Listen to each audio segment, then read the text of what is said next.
Hi friends, அனைவருக்கும் வணக்கம். Welcome to Annamakaram kitchen friends. நம்ம இன்றைக்கி பாரம்பரிய முறைப்படி ஆரோக்கியமான உளுந்தங்களி ரெசிபி தாங்க பார்க்க போகிறோம். இந்த ரெசிபி பெண் குழந்தைங்களுக்கு, கர்ப்பமாக இருக்கிற லேடிஸ்க்கெல்லாம் ரொம்ப ஹெல்ப்ஃபுல்லாக இருக்குங்க. உளுந்தங்களி பார்த்திங்கன்னா நம்மளுக்கு கர்ப்பப்பையை நல்லா வலுப்படுத்தி கொடுக்கும், நம்மளுக்கு இடுப்பு எலும்பையும் நல்லா உறுதிப்படுத்தி கொடுக்குங்க. அதனால் வளர்கிற குழந்தைங்களுக்கு கண்டிப்பாக இந்த களியை வாரம் ஒரு முறை செஞ்சு கொடுங்க, ரொம்ப ஆரோக்கியமாக இருக்கும். நம்மளுக்கு பெண் குழந்தைங்களுக்கு மாதவிடாய் டைமில் ஏற்படக்கூடிய வயிற்று வலி, இடுப்பு வலி எல்லாமே இது வாரத்தில் ஒரு தடவை சாப்பிட்டிங்கன்னா நல்லா ரிலீஃப் ஆகுங்க. இப்போ இதுக்கு ஒரு பவுல் எடுத்துக்கோங்க. அதில் ஒரு கப் அளவுக்கு உளுந்தம்பருப்பு சேர்த்துக்கலாம். இதை ஒரு 2-3 தடவை நல்லா களைஞ்சி எடுத்துக்கோங்க.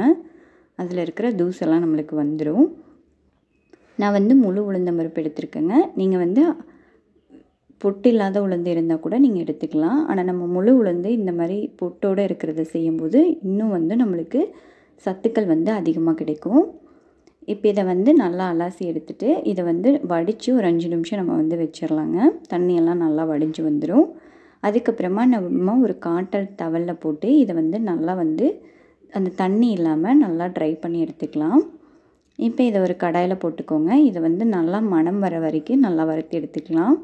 லோ ஃப்ளேமில் வச்சு வறுத்துக்கோங்க. இப்போ நம்மளுக்கு முழு உளுந்தாக இருக்கிறங்காட்டி நம்மளுக்கு வறுபட்டுடுச்சா இல்லையான்னு நம்மளுக்கு செக் பண்ணுறதுக்காக இந்த மாதிரி கொஞ்சமாக எடுத்து நீங்கள் பருப்பு கிடைக்கிற மத்து வச்சு இந்த மாதிரி இது பண்ணி பார்த்திங்கன்னா நம்மளுக்கு நல்லா வறுபட்டது தெரியும். நம்மளுக்கு எல்லா பக்கமும் நல்லா வறுபட்டுடுச்சுங்க. கலரும் நல்லா மாறிடுச்சு. இப்போ இதை எடுத்து நல்லா அகலமான ஒரு தட்டில் போட்டு வச்சுக்கலாம். இப்போ 1/4 கப் அளவுக்கு அரிசி எடுத்துருக்கேங்க. அதையும் நல்லா வறுத்து எடுத்துக்கலாம். நான் புழுங்கல் அரிசி தான் எடுத்திருக்கேன். நீங்கள் பச்சை அரிசி கூட சேர்த்துக்கலாம். இப்போ இதையும் நல்லா வறுத்து நம்ம அதே தட்டில் மாற்றி நல்லா ஆற வச்சு எடுத்துக்கலாங்க. நல்லா ஆறுனதும் நம்ம மிக்ஸி ஜாரில் போட்டு நல்லா பவுட்ரு பண்ணி எடுத்துக்கலாம். தண்ணியெல்லாம் இல்லாமல் நல்லா மிக்ஸி ஜாரை ட்ரையாக எடுத்து நல்லா அரைச்சி எடுத்துக்கோங்க. அப்போ தான் நம்மளுக்கு ஸ்டோர் பண்ணி வைக்க முடியும். இப்போ பாருங்கள், இந்த அளவுக்கு நல்லா நைஸாக அரைச்சி எடுத்துக்கோங்க. இப்போ இதிலேருந்து 1 கப் அளவுக்கு மாவு எடுத்துக்கலாங்க. உங்களுக்கு எந்த அளவுக்கு வேணுமோ அதுக்கு தகுந்த மாதிரி நீங்கள் எடுத்துக்கோங்க. நான் இன்றைக்கி 1 கப் அளவுக்கு எடுத்திருக்கேன். மீதி இருக்கிற மாவை நீங்கள் ஏர்டைட் கண்டெய்னரில் போட்டு நீங்கள் ஸ்டோர் பண்ணி வச்சுக்கலாம். 1 மாதத்து வரைக்கும் நீங்கள் ஸ்டோர் பண்ணிக்கலாங்க. இதுலேருந்து உளுந்த கஞ்சி கூட நீங்கள் எடுத்து செஞ்சுக்கலாம். இப்போ இதில் இனிப்புக்காக கருப்பட்டி சேர்க்குறேங்க.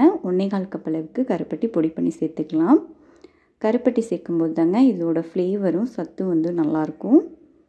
இப்போ இதுக்கு 1/4 கப் அளவுக்கு தண்ணி சேர்த்துக்கலாம். இதை நல்லா கரைச்சி எடுத்துக்கலாங்க. கரைச்சிட்டு நம்ம மாவு எடுத்து வச்சுருந்த அதே கடாயில் நம்ம வடித்து விட்டுக்கலாம். இதை கட்டிகள் இல்லாமல் நல்லா கலந்து விட்டுக்கோங்க. கலந்து விட்டுட்டு நம்ம அடுப்புக்கு மாற்றும் போது நம்மளுக்கு கிளறதுக்கு ஈஸியாக இருக்கும். இதை லோ ஃப்ளேம்லேயே வச்சு நல்லா கலந்து விட்டுட்டே இருங்க. ஹை ஃப்ளேமுக்கு மாற்ற வேண்டாம். நம்மளுக்கு லோ ஃப்ளேம்லேயே வச்சு நல்லா கலந்து விடும்போது நம்மளுக்கு உளுந்து நல்லா வெந்து வந்துடும். பாருங்கள், நம்மளுக்கு நல்லா இந்தளவுக்கு கெட்டியானதுக்கப்புறமா 1/2 கப் அளவுக்கு நல்லெண்ணெய் எடுத்து வச்சுருக்கேங்க. அதை கொஞ்சம் கொஞ்சமாக சேர்த்து நல்லா கலந்து விட்டுட்டே இருக்கலாம். டேஸ்ட்டும் நல்லா இருக்குங்க, ஹெல்த்தியாகவும் இருக்கும். கண்டிப்பாக ட்ரை பண்ணி பாருங்கள். கொஞ்சம் கொஞ்சமாக சேர்த்துக்கோங்க. நம்மளுக்கு கடாயில் ஒட்டாமல் வரும், அந்தளவுக்கு நல்லா சேர்த்து கலந்து விட்டுட்டே இருக்கணும். இது ஒரு 15லேருந்து 20 நிமிஷம் ஆகுங்க இது ரெடி ஆகிறதுக்கு. இது டெலிவரி ஆனவங்க கூட நீங்கள் வாரத்தில் ஒரு தடவை செஞ்சு சாப்பிட்லாங்க. நம்மளுக்கு இடுப்பு வலியெல்லாம் எதுவுமே வராது ஃப்யூச்சரில். இப்போ பாருங்கள், நம்மளுக்கு நல்லா கெட்டியாயிருச்சு. நம்மளுக்கு கொஞ்சம் கொஞ்சமாக பேனில் ஒட்டாமல் வருது. இன்னும் கொஞ்சம் கொஞ்சம் எண்ணெய் சேர்த்து நல்லா கலந்து விட்டுக்கலாம். இதை அந்த காலங்களில் அதிகமாக செஞ்சு கொடுப்பாங்க. இப்போ நம்ம இந்த ரெசிபியை மறந்துட்டே வரேன்னே சொல்லலாம்.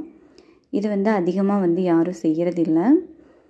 நம்ம இதை செஞ்சு சாப்பிடும்போது கண்டிப்பாக ஹெல்த்தியாக இருக்குங்க. இப்போ பாருங்கள், நம்மளுக்கு பேனில் நல்லாவே ஒட்டாமல் வந்துருச்சு. நீங்கள் நல்லா இந்த மாதிரி உருண்டை பிடிச்சு பார்க்கும்போது நம்மளுக்கு நல்லா உருண்டை பிடிக்கிற பக்குவத்துக்கு வருங்க. அதுதான் நம்மளுக்கு கரெக்டான பதம். இப்போ இது பார்த்திங்கன்னா ஒரு 20 நிமிஷம் கழித்து நம்மளுக்கு கடி ரெடி ஆயிருச்சு. இப்போ இதை சின்னதாக உங்களுக்கு உருண்டை பிடிச்சி காமிக்கிற பாருங்கள். இந்த அளவுக்கு இருந்துச்சுன்னா நம்மளுக்கு கரெக்டாக இருக்குங்க. கண்டிப்பாக செஞ்சு பாருங்கள். செஞ்சு பார்த்துட்டு எப்படி இருந்துச்சுன்னு உங்கள் கமெண்ட்ஸை மறக்காமல் கமெண்ட் செக்ஷனில் சொல்லுங்கள். இந்த வீடியோ பிடிச்சிருந்தால் நம்ம சேனலை லைக் பண்ணி சப்ஸ்கிரைப் பண்ணிக்கோங்க. உங்கள் ஃப்ரெண்ட்ஸ்க்கும் ஷேர் பண்ணுங்கள். வீடியோ பார்த்த அனைவருக்கும் நன்றி.